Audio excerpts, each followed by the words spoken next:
A woman's body has been recovered from a river in Scotland as a major storm batters the country. Hello. Storm Babet continues to bring hazardous weather, not least because of the amount of rain that is falling. A red warning from the Met Office covering parts of eastern Scotland. This is the highest tier of warning the Met Office can issue. It implies a danger to life. Up to 250 millimetres of rain falling in the very wettest locations. No wonder that there is the ongoing risk of significant flooding. To catch up with Matt, exactly, to find out what's going to be happening over the next few hours. Matt, morning to you. Morning, Naga. Charlie, morning as well. A horrendous situation there, and things could get worse before they get better. Let's just show you what's been happening so far. We've had close to a month's worth of rain in the last 36 hours. Woodside Perth is in the Grampian Hills. The rain from that, of course, flows down into the area covered by that red weather warning. Good morning. It was a very mild night last night, but also a very wet one. We've got some heavy rain and we've still got some this morning. The Met Office has a yellow weather warning. It's valid until 9 a.m. Talk us through, I mean, the warnings were there and clearly these conditions are causing some real issues in various places. They are, and we're not done yet, Charlie. Things could get worse for some. The strong winds are actually worsening things for many, and as they pile into the eastern side of the high ground, it just makes that rainfall even more intense. And even though you saw there with Fiona, the rain easing off a little bit in Brechin, what's falling inland is what's actually pushing down through the rivers, and it's that which is of greatest concern. But it's not over yet. No, we're already seeing the impacts, Naga. Good morning to you, and there is more to come. We're not out of the woods. Things for some of you could get worse over the next few days. You saw the wind there with Alison Freeman and Whitley Bay. The wind will be more of a feature for northern England today. That is just adding to the complication that we're seeing from flooding right now. No, still quite a while to go yet. Charlie, very good morning to you. Let's break down what to expect today.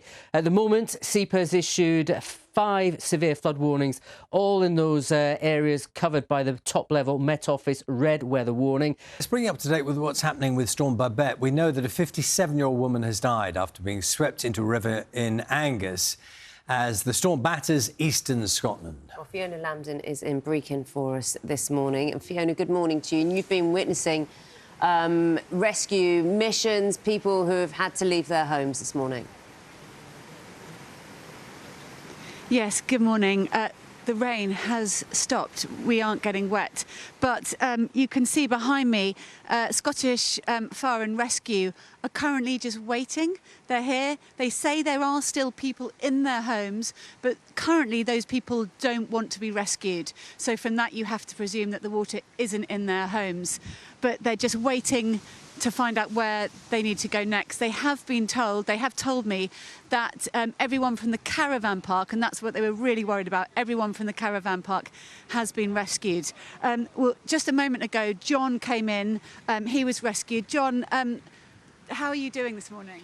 Well, we're fine. We've been picked up by Fire and Rescue. They came in their boat and took my wife, my daughter and myself and their 2 dogs out. So we're fine. Our house isn't flooded at the moment, but our cul-de-sac's very badly flooded. Okay, and just give us a sense, like how high up on your legs was the water? Walking through the cul-de-sac, it was coming over my Wellingtons. Coming over your Wellingtons? Yeah. Okay. And it was your pets, it was your dogs you were worried about? Yes, but essentially we would have probably stayed put and just lived with it, but the dogs were getting quite distressed. So. Are many of your neighbours staying put? Because the Fire and Rescue say there are still many homes that do have people in them. Yeah. My understanding is that there's 5 still in the cul-de-sac at the moment. There was an older couple rescued just before us.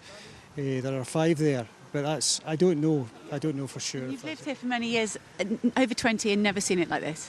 No, it's last November it got quite bad, but it's never actually ingressed up our cul-de-sac before, so it's significantly heavier than it was. Well, I'm really sorry. I really hope your house stays dry. Thank you for talking to us this morning. As you can see behind me, many of the homes have been flooded. Obviously, you can see this one here, and now it's daylight. You can clearly see the 2 cars that are submerged, and the work carries on. The teams are relentless. They're going back and forth, wading in this pretty cold weather. They are doing a remarkable job. At the moment, it does seem that those that were were getting wet, the people we've met earlier this morning who were getting wet and cold, it seems that all those people are out, and they're either with relatives or at the evacuation centre, which is currently sort of round the back at a school. And so all the people that were in danger, we believe, are safe. That is good to hear. OK, Fiona, thanks very much. Fee Lambden there for us in Brechin. So let's go to Alison Freeman now, who's in Whitley Bay for us right now. Alison, from the floods there in Brechin, what we can obviously see is some very severe winds and rain where you are.